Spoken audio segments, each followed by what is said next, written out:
Hey, what's up guys? Welcome back to my YouTube channel. For today's video, meron akong i-share sa inyo kung paano nga ba ang tamang way or saan ba dapat kukuha ng mga free music background na wala pong copyright.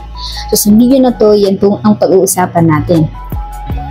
Okay po, ulitin po natin, puntahan po natin yung ating mga Google Chrome, doon po tayo magla-login. So, dito sa taas, i-search po natin dyan yung sound or Facebook sound collection. Yan.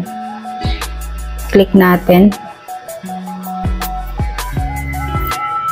Ito pong sinishare ko sa inyo, ito po yung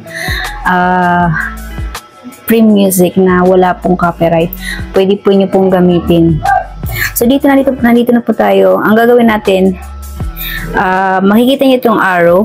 I-download nyo po yan. I-click nyo po yung arrow na yan para po ma-download po, mapunta sa inyong mga music application.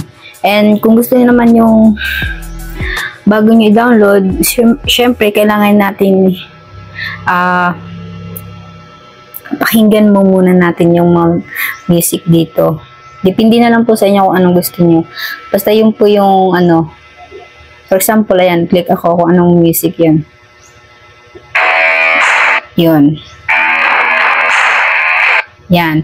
Yan po yung mga free music background ng ating, pwede natin gamitin sa ating Facebook Reels, sa mga mahilig mag-Facebook Reels dyan.